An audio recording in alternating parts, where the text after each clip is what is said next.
The mole had been working very hard all the morning, spring cleaning his little home, first with brooms, then with dusters, then on ladders and steps and chairs, with a brush and pail of whitewash, till he had dust in his throat and eyes, and splashes of whitewash all over his black fur, and an aching back and weary arms.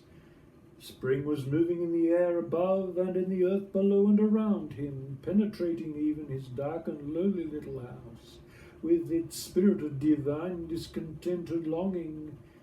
It was small wonder then that he suddenly flung down his brush on the floor. Bother! Oh, blow! Hang spring cleaning! And bolted out of the house without even waiting to put on his coat. Something up above was calling him imperiously, and he made for the steep little tunnel which answered, in his case, to the gravelled carriage drive owned by the animals whose residences are nearer to the sun and air.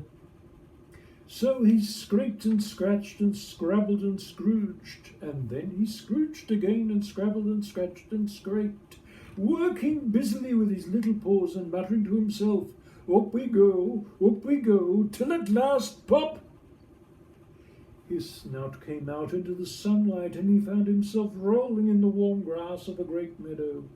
This is fine, he said to himself. This is better than whitewashing. The sunshine struck hot on his fur, soft breezes caressed his heated brow, and after the seclusion of a cellarage he had lived in so long, the carol of happy birds fell on his dulled hearing almost like a shout. Jumping off all his four legs at once in the joy of living and the delight of spring without its cleaning, he pursued his way across the meadow till he reached the hedge on the further side. Hold up, said an early rabbit at the gap. Sixpence for the privilege of passing by the private road. He was bowled over in an instant by the impatient and contemptuous mole, who trotted along the side of the hedge, chaffing the other rabbits as they peeped hurriedly from their holes to see what the row was about. Onion sauce, he remarked jeeringly, and was gone before they could think of a thoroughly satisfactory reply. Then they all started grumbling at each other. How stupid you are! Why didn't you tell him? Well, why didn't you say? You might have reminded him, and so on, in the usual way, but, of course, it was then much too late, as is always the case. It all seemed too good to be true. Hither and thither through the meadows he rambled busily, along the hedgerows, across the copses, finding everywhere birds building, flowers budding, leaves rustling, everything happy, progressive, and occupied. And instead of having an uneasy conscience pricking him and whispering, whitewash, he somehow could only feel how jolly it was to be the only idle dog among all these busy citizens. After all, the best part of the holiday is perhaps not so much the resting yourself as to see all the other fellows busy working. He thought his happiness was complete when, as he meandered aimlessly along, suddenly he stood by the edge of a full-fed river. Never in his life had he seen a river before. This sleek, sinuous, full-bodied animal, chasing and chuckling, gripping things with a gurgle and leaving them with a laugh, to fling itself on fresh playmates that shook themselves free and were caught and held again.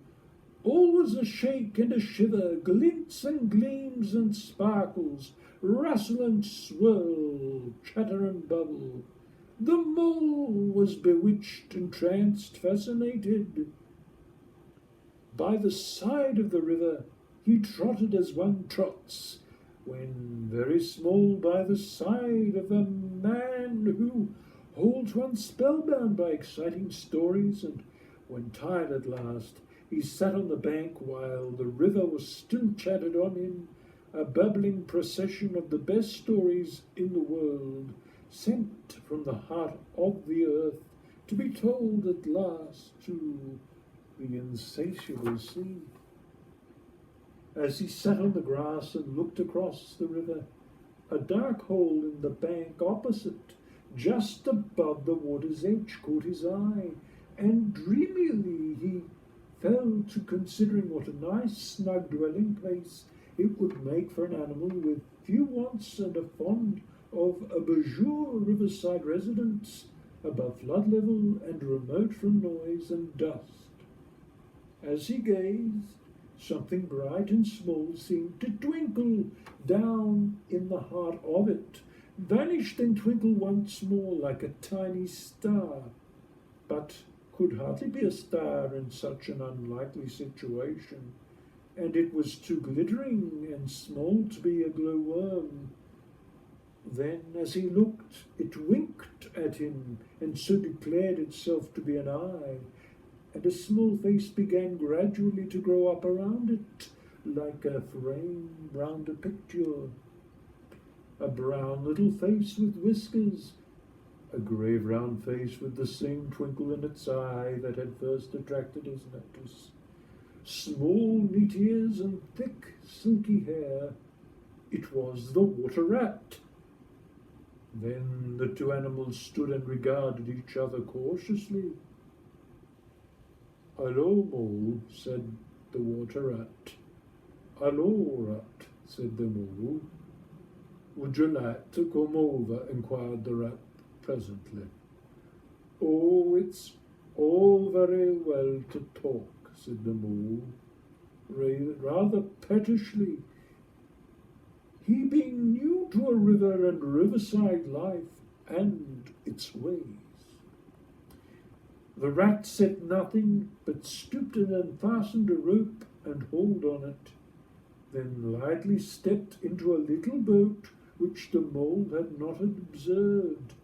It was painted blue outside and white within, and was just the size for two animals, and the mole's whole heart went out to it at once, even though he did not fully understand its uses.